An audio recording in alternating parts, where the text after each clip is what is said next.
Leader of opposition.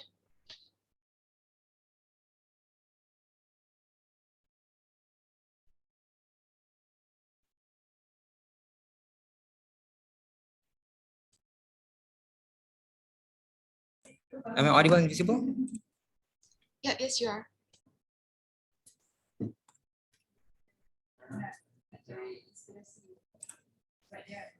Oh yeah, we cannot listen to them because we muted them. Okay, so okay, again, am I audible and visible?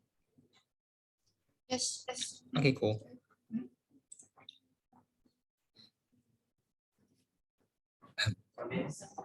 I'll prefer my POIs to be verbally. So if you want to have any POIs, just interrupt me. I'll give you a chance for you to give your POIs, right? Okay, cool.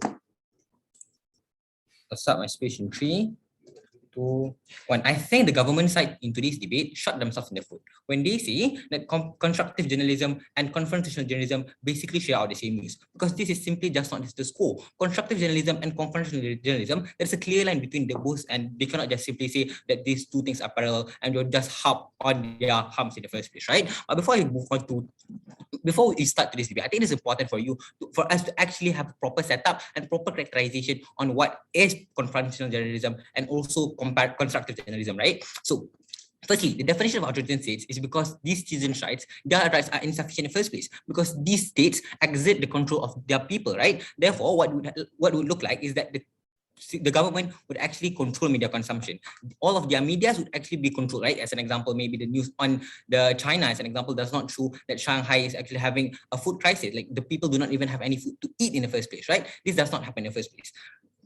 Therefore, they would brainwash the whole people into wholeheartedly to support the government in the first place, because they believe that they are a positive government. They wanted to say that they are a best government that is available in our side today. This all under the guise of nationalism in the first place, right? So they would just simply say what they did is actually a good thing to save the country. This is basically on how China actually control the media, right? They say that killing Uyghurs is a need because they have the potential to create terrorist attacks, an example, right? And this government are practically helping the people by protecting the safety of the people in the first place. Therefore, what would happen is that the people would have a positive outlook on authoritarian leaders, and there are some kind of benevolent leaders that would actually be the helper of them in the first place. So, secondly, they never discuss to us on the nature of discussion in authoritative government, but it's okay, we will do that for them. Firstly, these people would actually be silenced. Just simply constructive journalism would just simply not disseminate between the people, right? It's not just simply would go on and around like that, right? Because they will simply be silenced by the government itself, because they control the media in the first place, right? Therefore, this looks like China deleting any form of tweets or any people saying about Shanghai, right? About the COVID outbreak and everything. They will just silence everything because they wanted to paint the picture that they are the best government. This is the thing that is currently happening in China. You cannot just simply ignore that in the first place. Therefore, right, so what are the differences between confrontational journalism and constructive journalism in the first place? Firstly, confrontationalism, we believe that it is a more superior form of journalism, right? Because one, there's a more direct call out.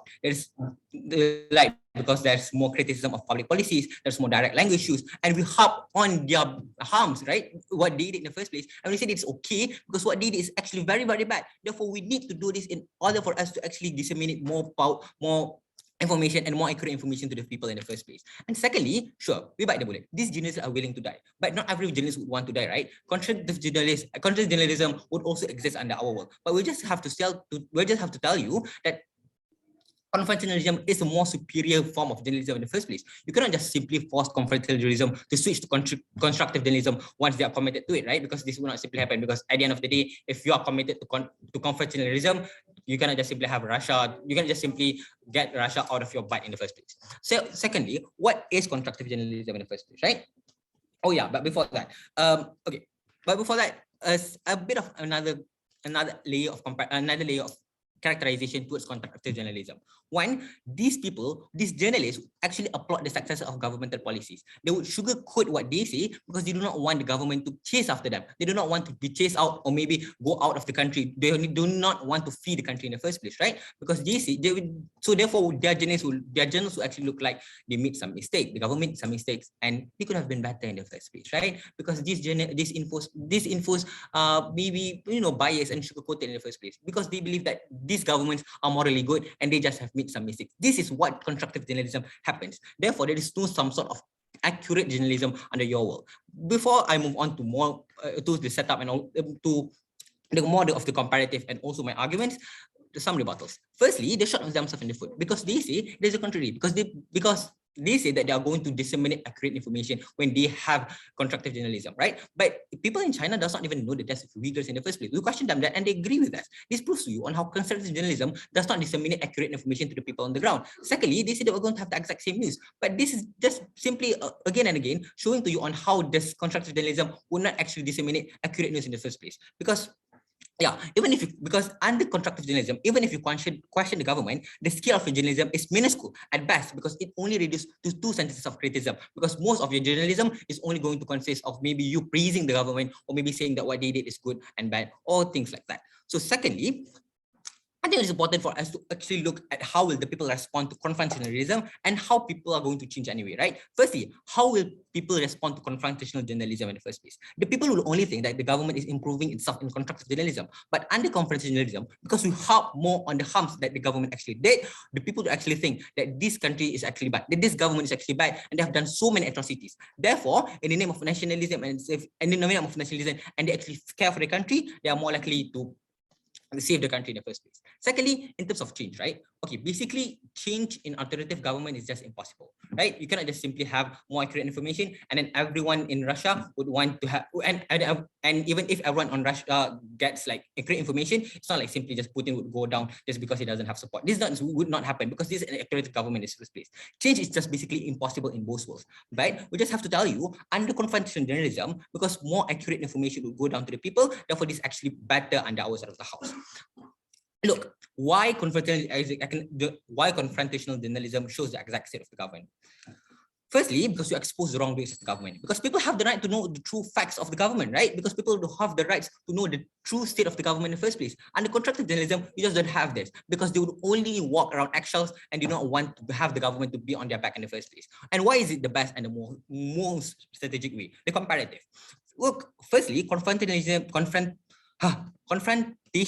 resonates with more people. Therefore, they would share it more with others because there is more screenshot, because people relate to it more, and therefore people will share it more and more because it is on social media in the first place. Secondly, in terms of journalism itself, right? Sure, they are in prison. Some of them are going to get killed. But because they did something in order for them to disseminate this accurate information, their followers would still exist. Alexei Navalny's information still exists out here, even though he's in prison, even though he had been tried to poison twice by the Putin's government, but this course still happened under their will, right? Because we say that this is much more important rather than just simply constructive journalism that you have under your side of the house, because we believe that it is the autonomy of the journalists to choose what they want, whether they want to be constructive or confrontational in the first place. Therefore, ladies and gentlemen, this is maybe the first speech of opposition you listen to today, but this would certainly not be my last speech as a UT Mara debater. Thank you.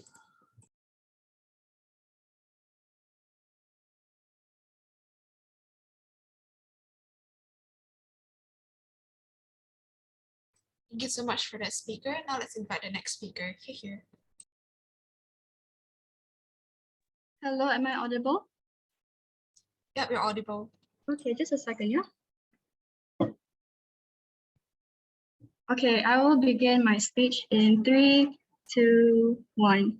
Ladies and gentlemen, it's been a very funny speech presented by Leader of Opposition earlier today about China, about how it runs the constructive journalism and all that nonsense. But let's get back to the motion for a second, shall we? In countries with authoritarian governments, this House believes that journalists should adopt constructive journalism over confrontational journalism.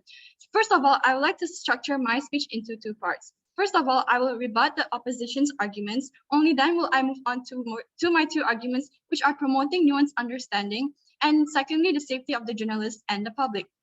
So first of all, Leader of Opposition's argument, he has been harping on and on about China, going on in circles. And let me just rebut with that saying, whereby he said constructive journalism is actually not applicable in China. His examples have been centered around China, but that is not the case, because what is going on in China right now is actually confrontational journalism. And that is what is leading to all these consequences happening in China, as has been stated clearly by the Leader of Opposition. Also, we even mentioned the harms, and we also mentioned the solutions as stated by my Prime Minister. And he said, Leader of Opposition has mentioned that the journalists are willing to die for their work. See, in outside opposition's world, they are completely okay with the death of journalists. But in our world, we are protecting the journalists. Because they are stakeholders, and I will talk about it more in my argument, which is the safety of the journalists and even the general public. Okay, first of all, why is promoting nuanced understanding crucial? Because people need to know the truth without any form of negative or positive bias. People need to know that distinction that happens in the news media or the articles instead of being brainwashed by whatever has been taught from the authoritarian government and confrontational journalism. Because confrontational journalism is the percentage of factual reporting via confrontational journalism has always been mixed. But the goal of constructive journalism is to provide the masses with nuanced news with a high percentage of factual reporting that not only lays out the facts of the situation, for example, like an economic crisis or a national concern, but to also provide sufficient elaboration in layman terms so that the public can not only engage in these news, but to understand how they are affected. So what happens when there's no nuanced understanding? In their world, when there is no nuanced understanding, the citizens will be affected and will be biased towards this information. They'll be misunderstood towards the situation that's happening around them. They won't get a contextualized picture. In our world, however, with nuanced understanding, we're able to paint a clear picture of every aspect of the spectrum and not exclude any vital piece of information, even though they might benefit some parties more than others. But before that, I'll take a POI. You know that, right? When you mention nuance in authoritarian states, it would mean a government's narrative of their own view and why it's beneficial to them. However, it doesn't benefit the people because it's nuance just biased against bias for the governments. The thing is, we are providing the piece of information whereby nuanced understanding, we are not biased towards any piece of information. When we are biased towards the information, the authoritarian governments can actually track you down and you'll be putting your safety at risk. We're providing an equal information, vital piece of information that has to be spread out to the general public, to journalists, and so on. So moving on, so what is the harm that comes from confrontational journalism? You have to understand that it's also the general public's right to know what is going on and not to be fed with the biased information that comes with confrontational journalism. So the media literate public would have trouble trusting and differentiating the information that comes from this, whereas the media illiterate public would blindly trust any information that comes from confrontational journalism. For example, in 2014, a lot of Germans were voicing their anger at the way the German media were reporting the conflict in Ukraine.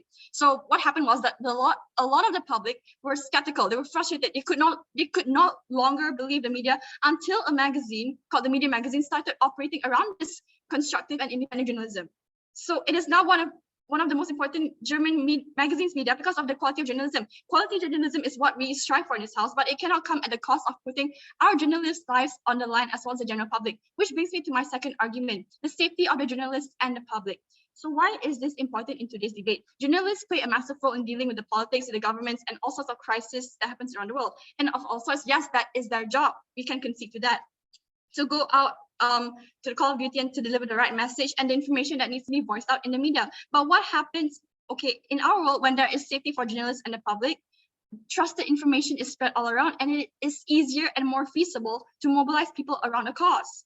In their world, their journalists have a high risk of being captured by the authoritarian government. They are reporting the same crisis or the same incidents as the constructive journalism, but because of the nature of the confrontational, they are more instigating and purposefully seeking response, and this will not bring good to either the general public and the journalists. But however, in our world, we are trying to prove to you that constructive journalism actually works because, for one, you are in an authoritarian government. Look around. We have to be cautious of the way we present our work or information to the media before we suffer the consequences, whether it is jail time, whether it is being captured or whatsoever. Furthermore, in our world, we are protecting the general public from the repercussions of an authoritarian government, where for example, we can look at the Saudi journalist, Kamal Khashoggi. He has been captured, he has been killed for his journalism, he has been voicing his journalism and has been killed for it. And Julian Assange, he was arrested by the US government for his journalism, his works. And the fact is that, ladies and gentlemen, the US government is not an authoritarian government. How do you think the consequences would be to the journalists in an authoritarian government? Hanging, electric chair, poison, who knows? And furthermore, two things that can happen out of this. When our journalists and general public lean into the confrontational journalism, first of all, when uninformed public consume the confrontational media, they'll be mobilized into misinformed action that may endanger them and their families. Secondly, the journalists, if not being captured by the authoritarian government, they can even be blacklisted and there'll be blood even spilled. Side opposition is clearly not seeing the bigger picture here and think that the attacking nature of confrontational journalism is the way to go without taking into the account of the sufferings that will be faced by the journalists and the public. So we can see that on their side of the house, that they're completely okay with having the blood of innocents on their hands. Therefore, if you, ladies and gentlemen, believe in justice for the general public, for our journalists and quality journalism as a whole, please side with government. And that is all for me, ladies and gentlemen. I've never been prouder to propose. Thank you.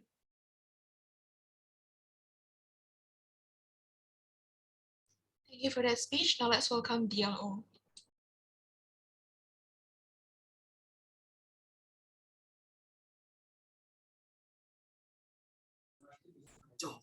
Hello, am I audible? Yeah, yes, you are.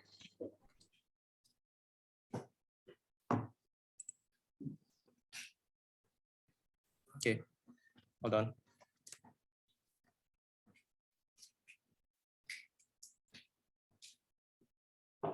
Give me a minute.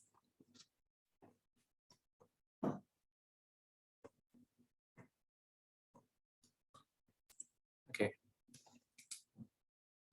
So POIs, verbally just interrupt me when you want. I don't care. So, but preferably I take POIs at the 5th minute. So, okay. Okay. Starting my speech in 3, 2. Oh my God. Starting my speech in 3, 2, 1. Based on what has happened in both the first two speakers as well as in DPM, the summary of the entire clash in this debate is in a constructive journalism, a Russian journalist would say, how do we best attack Ukraine? However, on a confrontational journalist would say why we shouldn't attack Ukraine, simply because we want to attack the government in question, not just the policy. That's what we prefer more on opposition's world.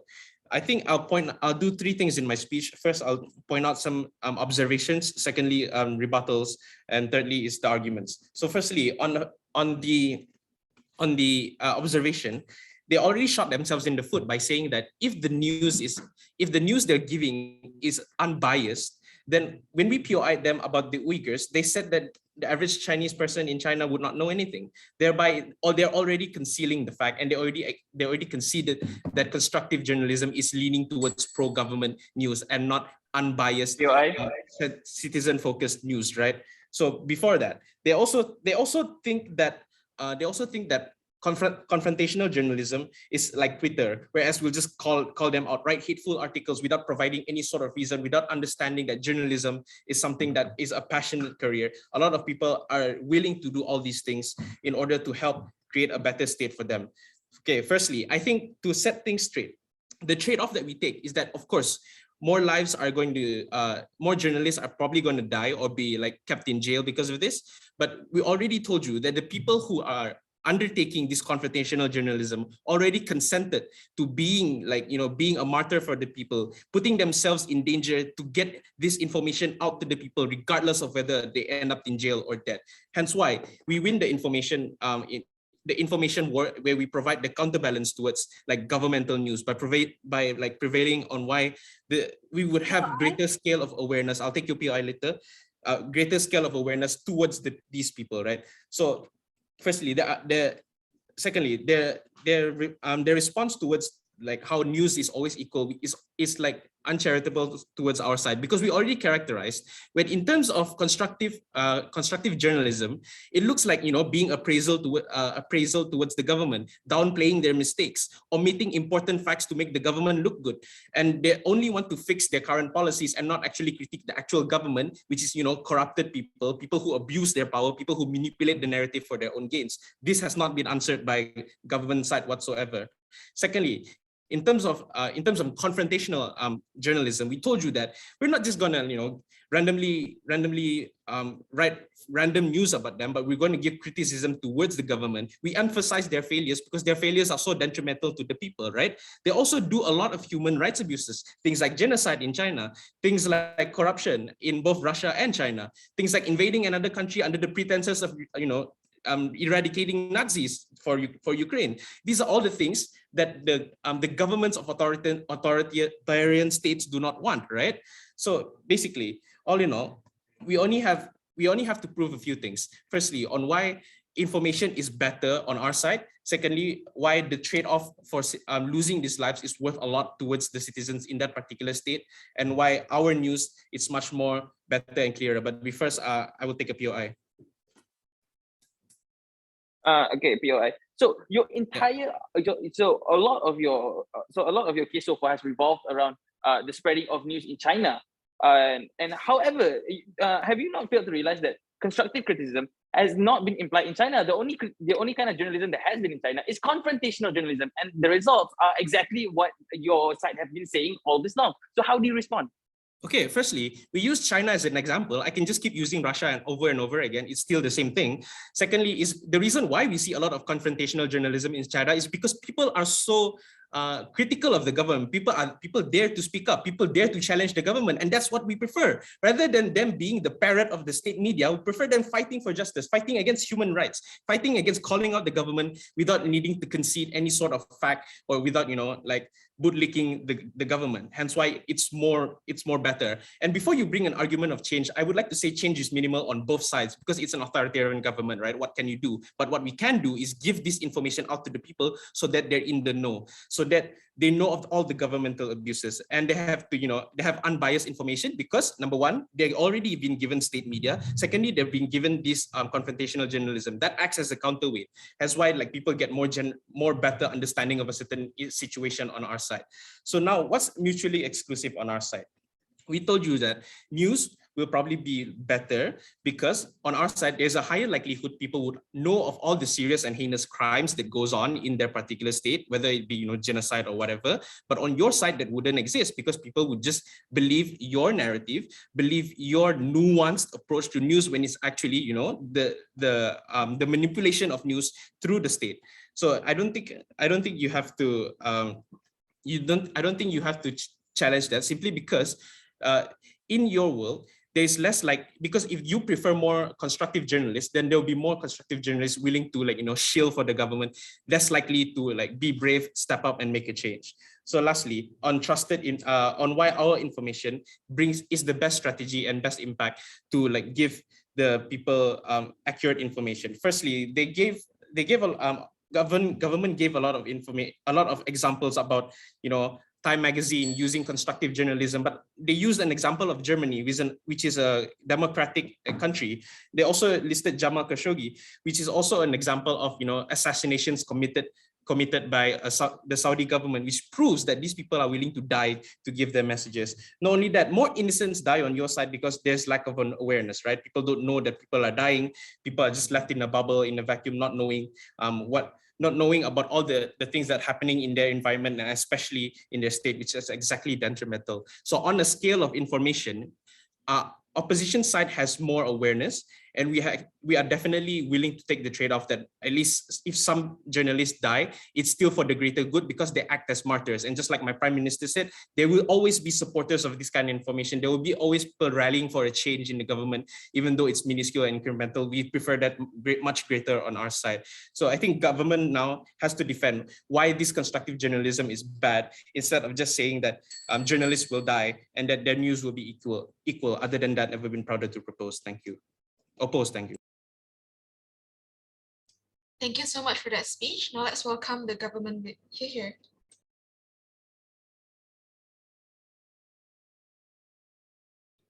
Tess, am I audible?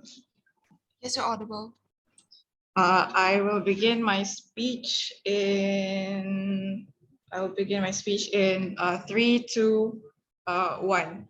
So, hi everyone, I'm the government whip. And the motion for today is, in countries with authoritarian governments, this House believes that journalists should adopt constructive journalism over confrontational journalism. And we on the government strongly propose this motion because we want to provide the public with contextualized, nuanced reporting and to protect journalists from authoritarian control of media. So first of all, the main problem with the opposition today is they do not understand the two types of journalism we are debating today. Both these things, I want to tell you, are not new, though constructive is significant significantly newer. So because the opposition, they keep harping on how constructive journalism has to adhere to the regime's policies and principles. First of all journalism under an authoritarian regime has to adhere to the policies, including confrontational journalists. However, confrontational journalism uses gimmicky methods that can stray away from those policies, which constructive can also do, but at a greater expense of people's lives.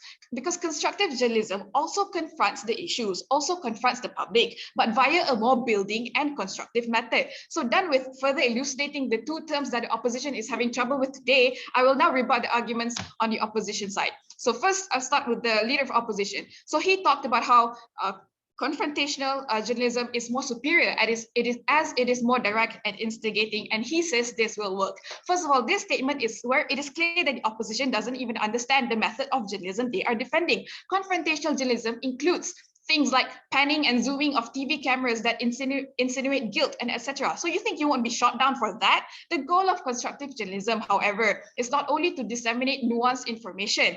We are also avoiding things like this, things that are gimmicky and cause the audience to connect their own dots when they should be provided with information that is nuanced and contextualized when it comes to issues of national concern.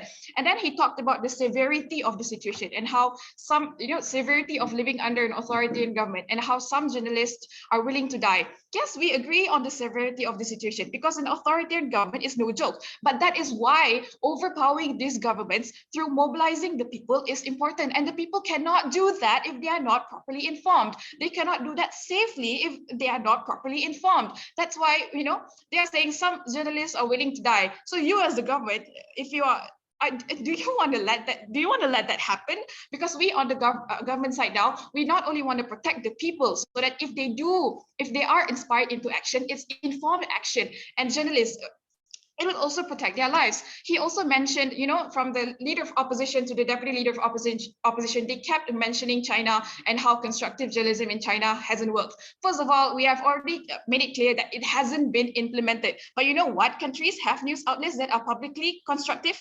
Germany and South Korea. Those are countries that have implemented it. So let's go with the leader of opposition. Let's go with the opposition side. Theoretically, if we were to implement it, yes, constructive journalism would have to adhere to the Chinese government's policies. However, it hasn't been implemented. And what do the Chinese people have? Confrontational journalism, gimmicky journalism that the rest of the world has been practicing. And what has that amounted to? Absolutely nothing. And all the problems that you have listed just now. Now, moving on to the deputy leader of opposition. So, he talked about how journalists would die and they already consent to being martyred at the expense of a greater scale of awareness. First of all, confrontational journalism, it is comparable to modern day, Canva activism. I'm sure you're all very familiar with it, where people disseminate quick information, but it is not enough in order to induce informed and mobilized action of the people. They also talked about how that there's a higher likelihood of people to understand what an issue is. You can't understand through journalism that is very fragmented. That's why we on the opposition, that's why we on the government side, we want to give people nuanced and contextualized information about what is happening, for example, the economic crisis, so that they understand where they stand in that issue and so that they can take action while taking into consideration who they are in that country. And also what the opposition has been doing is they said our method of journalism is open to manipulation of news and etc.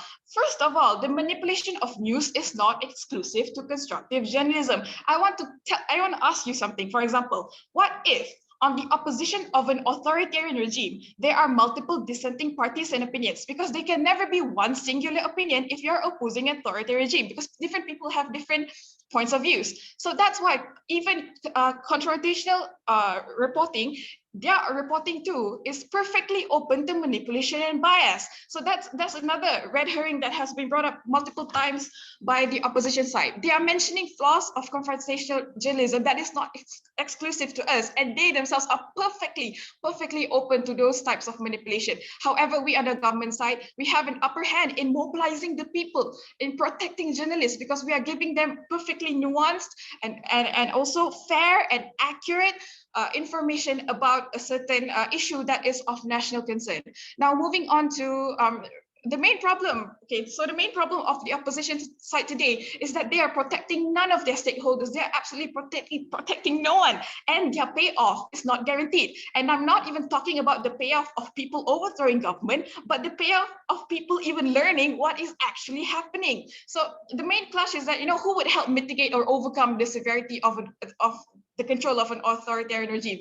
And clearly the payoff on the opposition side is not guaranteed at all. You can throw stones at the government however you want, but in the end, your action is very small. And not only is it very small, but your public doesn't even know what's actually happening, and there's a distrust.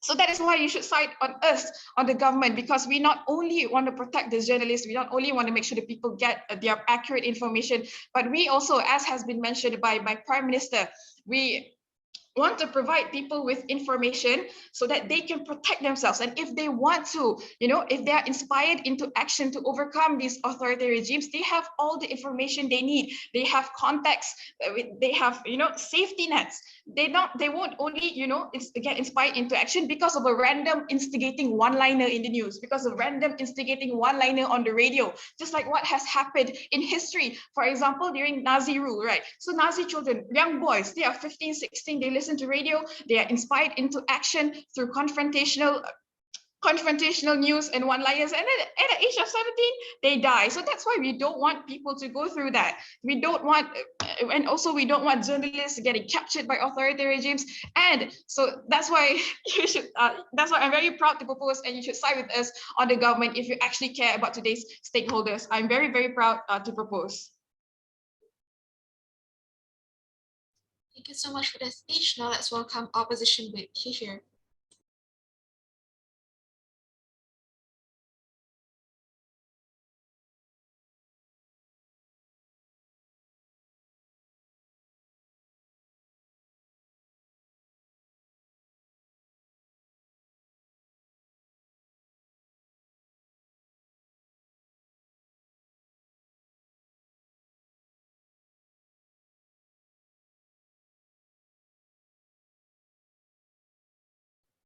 Hi, am I audible?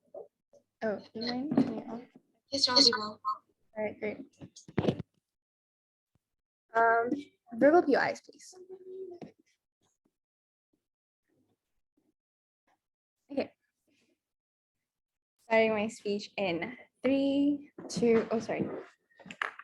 Starting my speech in 3, 2, 1.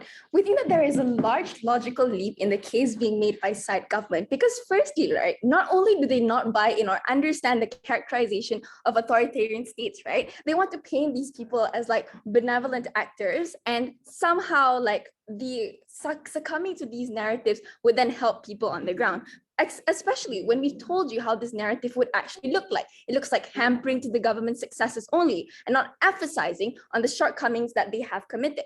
But secondly, right, they had the audacity to come here and call out our wrong exemplifications when they don't even understand how democratic countries work, right? They want to like give exemplifications of Germany, right? Do you even understand that Germany itself is a democracy? It's a disproportionate comparison to put Germany next to Russia, especially when you want to argue about the media narrative that is being shared at the end of the day.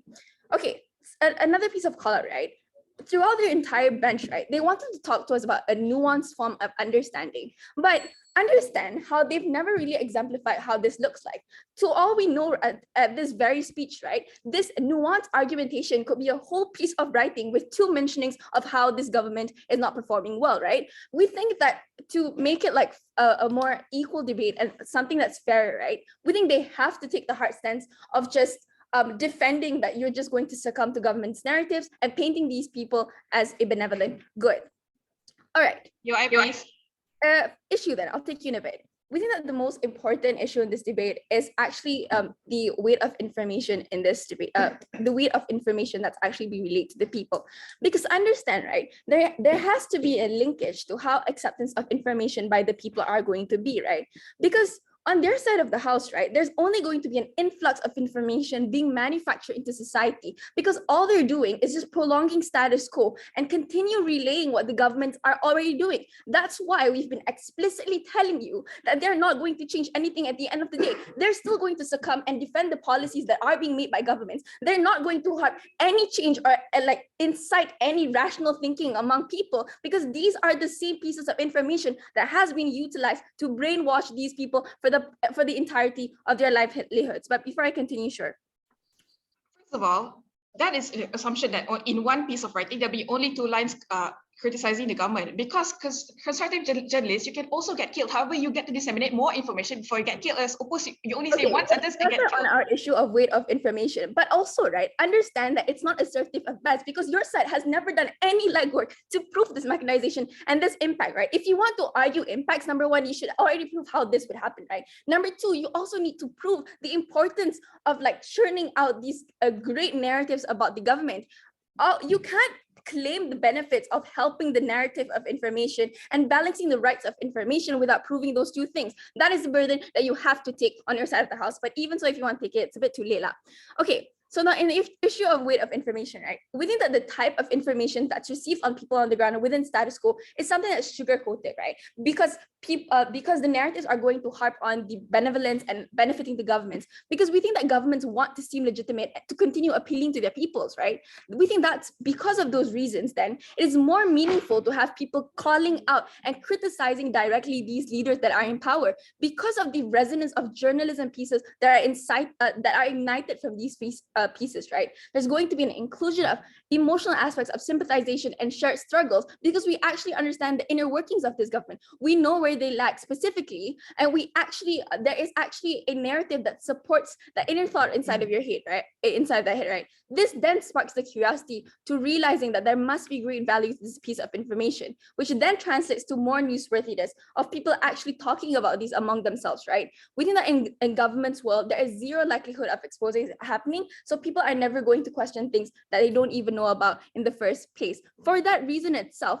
we think that it also creates like a harm in where accountability cannot exist because people do not understand the severity of harms being committed by their very own governments. But secondly, right, we think that people will be less caring of the narratives being fed if you side with government, right? Because there needs to be a large distinction of narratives being manufactured when you want to create symmetrical information. It is only fair for you to push radical criticism of the government to balance out the excessive succumbing towards the government, right? That is the only way for you to balance out the rights to information. That's why any of the benefits that side government wants to push is something that cannot be materialized, and at best, something that is only neutralized. Please. Yeah, sure. So you're telling us right now that we need to fight extremism with another form of extremism. So so how sure are you that both sides of extremism would end up with a better outcome? Okay. You're saying you're extreme government and you want extreme government. Sorry. It's time. Okay, but first of all, let's actually understand like the framing of this debate, right? We've already told you how this is an information war, right? Where there's going to be an influx of narratives being churned out to just succumb to this government, and there's not going to be anyone countering those narratives, right? These are the important mechanizations that have to take into place for people to actually benefit, right? For people to actually have an understanding and inner workings of their own government, right? We think that because of that setup, right? We think that the rights to information itself is a personal liberty that people have to uphold. And this is the importance of it, right? In order to have this, you need a symmetrical dispersion of information within society firsthand. That's why you have to have journalists calling out leaders that are in power, criticizing policies, like the fact that there's cronyism that is prevalent within your governments, right? We need these people calling this out just so people have a semblance of awareness of what's actually going on within their own governments. This is the benefit that you will never attain because all you're doing is just hampering on the positivities of what your government is doing, right? You have zero incentive to actually push out a narrative that encourages people to criticize and think about their government's efficacy. But lastly, right, let's talk about the piece about journalists at the end of the day. We think journalists are actually brought more importance on our side of the house because now Journalists are no longer seen as lapdogs to the government as they are on their side of the house. These people are seen as martyrs, people who are willing to die to put this narrative out to make sure that people realize that there is a weight of information that has to be actionable, right? These are meaningful pieces of information that would then better off these people's minds, lives, and perspectives of the world, right? We think at the worst case scenario, even if the piece of journalism on our side of the house shut down, we are still able to retain those benefits because there is like permanency of articles, like within the state through external factors as well. Lastly, the scale of discourse is going to be much higher on our side of the house because of the benefits said earlier. With that, proud to oppose.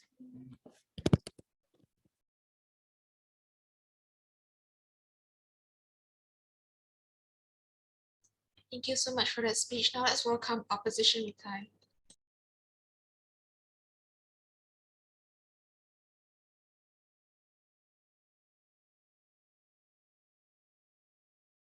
Hello, give me a sec.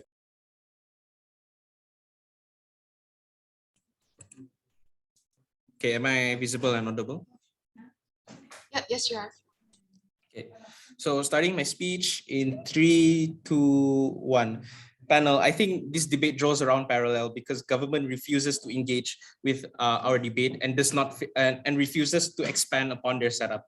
So firstly, I'll just give an analysis on all the issues that happened in this debate, right? Firstly, they stuck with their setup all the way from PM all the way to whip, and they refuse to engage and expand the debate and listen to our differences and constructive on how a different world looks like. They refuse to listen to our counterfactual and they refuse to engage. The reason why it's parallel is because we're telling you that on opposition side, there'll be a counterbalance of information and why we win the information even at the cost of losing some journalists, because even then they consented and they fulfilled have fulfilled their duty to provide pure journalism and at least criticize the government so that they to provide the wrongdoings of this government to the people. So I think on opposition, I think we discharge the burden where we prove that confrontational journalism allows for more accurate information to the public and to criticize the government for their wrongdoings.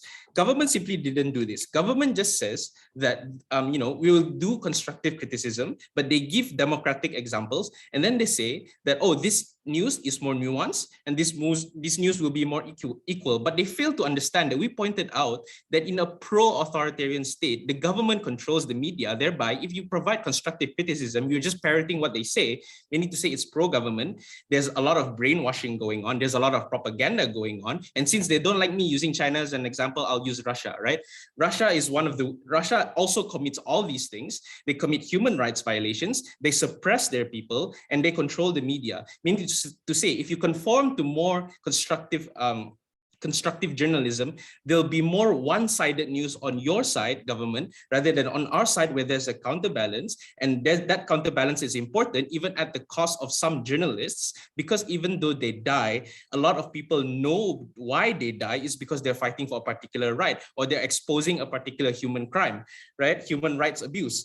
So on our side, we told you that even if their best case is trying to give equal news and unbiased news, and why it's more important that, of course, people have to learn everything. We told you that even in government side, at the very best and at the very maximum, right? The mistakes by the governments will be downplayed. They will omit important facts in order to make the pro-government state look good, meaning to say, like authoritarian states want to maintain their image. They want to hide everything, such as genocide, under the rug and just manipulate the narrative, which I think government characterized as nuance. But they fail to understand this is government manipulation of news agenda. Lastly, what have we brought to this debate? We told you that the exclusive benefit on our side is the information war, meaning to say we win where more people know of all the current atrocities and all the current problems that occurs in that particular state. And we show to the people the reality that the government isn't actually what we thought. We told you that the reality is there's a lot of bad things going on and you deserve to know. Whereas government says, come on, let's just give them pro-government news. They're gonna like it. Okay, all in all, we're willing to take the trade-off that yes, journalists will face some sort of repercussions, right? But we told you that these journalists already consented to it. They feel like they have a duty to act, even at the cost of their lives, to save and better the people in that particular state. I think this was government was just dismissive of this, and they just keep saying that journalists will die, journalists will be imprisoned, where we already accepted it from leader of opposition. Secondly, on news, I think their news falls flat because they never characterize, they never explain how constructive, why pandering to pro-state governments will actually bring some sort of benefit. They never said that. They just gave us examples of various democratic countries and how constructive journalism succeeds in that area, but not specifically in the context of this debate, which is authoritarian states. Other than that, never been prodded to oppose, and we take this debate. Thank you.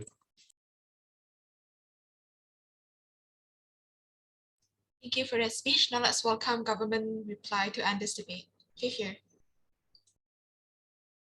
All right, hi. So before I start my speech, again, I would like to confirm that I am both audible and visible. Yep, you are. All right, I will be beginning my speech in 3, 2, 1. Ladies and gentlemen, members of the floor, let's take a deep breath before I get into my reply speech today, because I already started this debate hungry, and what the opposition brought here today was just waffles, pancakes, and whatever else is in the pantry. Because, ladies and gentlemen, members of the floor, they have firstly not addressed and they have not protected their stakeholders. They have given a very self-constructed definition of what exactly is constructive journalism. And thirdly, they have shown to us how they don't understand the nature of journalism itself. So let me just get into it. So what has the government brought here today? So the government here today, we showed to you how the narrative of how people's understandings are, of how you are more likely to accept, of how likely people are to understand and accept news when it's not just full of hate, when you give it criticism. So that is the context that we have provided for government side, that we are still giving you the news, we are still giving you the atrocities, the criticisms, but we're also giving you a solution, a discussion, a wholehearted way of looking at it. No, sorry, not wholehearted, a wholesome, a whole way of looking at it. So you look at the whole cake and not just the piece of cake. And then compared to what would come under confrontational journalism, where you just go attack, and that's what the opposition is trying to say. So let's look at some clashes that came up. Okay, so the first thing they talk about is the spread of information.